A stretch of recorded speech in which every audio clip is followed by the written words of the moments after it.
Il faut tout de suite savoir que ces tentatives de déstabilisation ont jusqu'ici pris deux formes.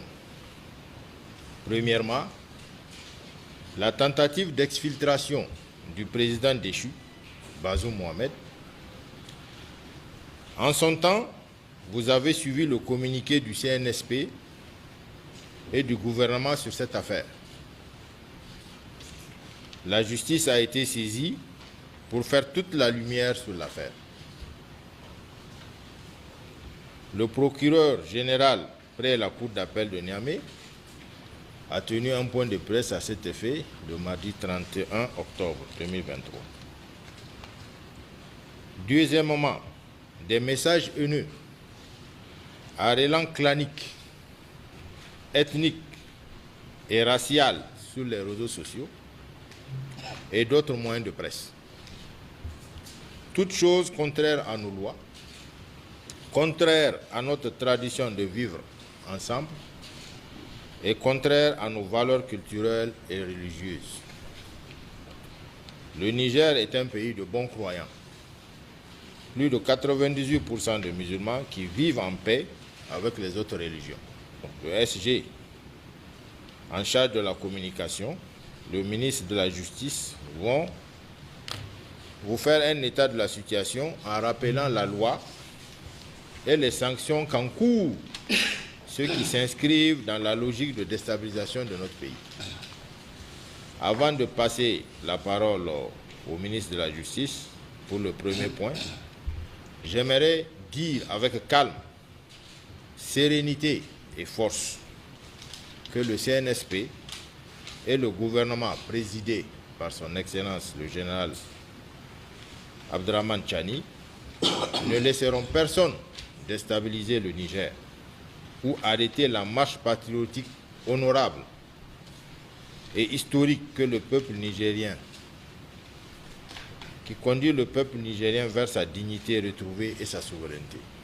Suite aux événements du 26 juillet 2003, il a été observé que beaucoup de publications de nature à porter atteinte à la quiétude, à la paix et à la cohésion sociale ont été relayées par les réseaux sociaux.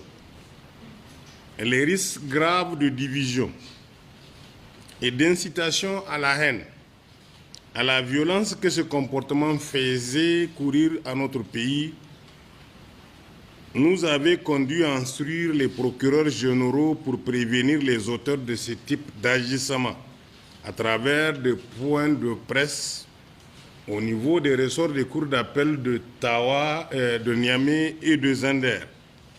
Mais malgré les mises en garde adressées, ces comportements persistent encore et s'assimilent à une défiance à l'autorité de la loi. Les réseaux sociaux, WhatsApp, Facebook, continuent d'être inondés de messages de haine et d'invectives véhiculées de manière consciente ou non, avec pour motivation dans certains cas la remise en cause de notre unité nationale. S'il faut se réjouir de l'existence de ces espaces de liberté, où devait régner la convivialité entre citoyens et l'expression plurielle des opinions, il faut aussi regretter et condamner avec fermeté certains dérapages. En effet, ces messages devenus récurrents constituent, il ne faut pas en douter, des matières à poursuite devant les tribunaux, aussi bien pour des faits constituant des infractions à la loi pénale que ceux qui sont passibles des infractions prévues par la loi sur la cybercriminalité et le code de justice militaire. Il nous est rapporté, et nous l'avons ainsi constaté, que des discours appelant à la haine ethnique sont quotidiennement diffusés.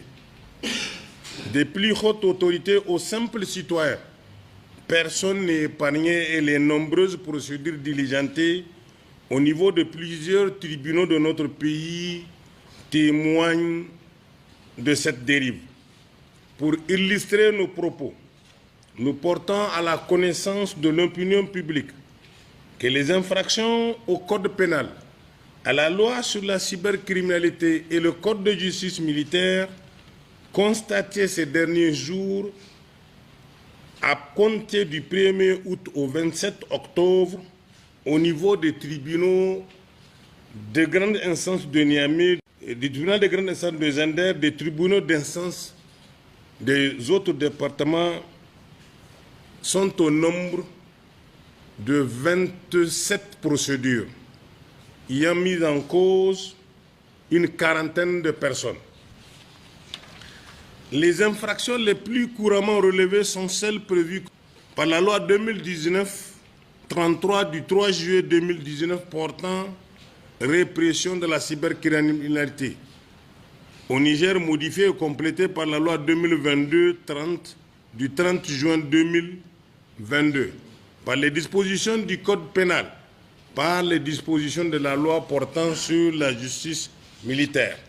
S'agissant des infractions à la loi relative à la répression de la cybercriminalité, il est à relever qu'il y a des infractions relatives à la production et diffusion des données de nature à troubler l'ordre public ou à porter atteinte à la dignité humaine, prévues et punies par l'article 31 de la dite loi.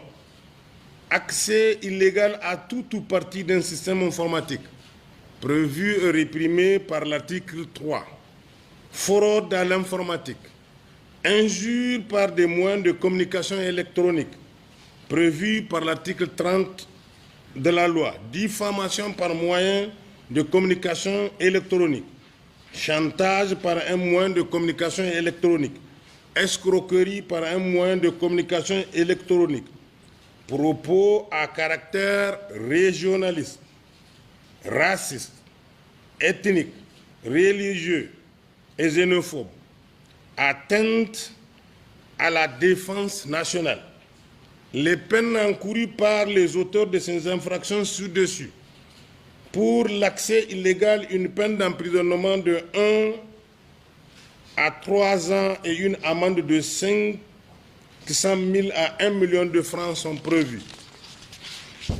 Pour l'escroquerie, une peine d'emprisonnement de 2 à 5 ans d'emprisonnement et une amende correspondant au triple de la valeur mise en cause sans qu'elle ne soit inférieure à 1 million de francs.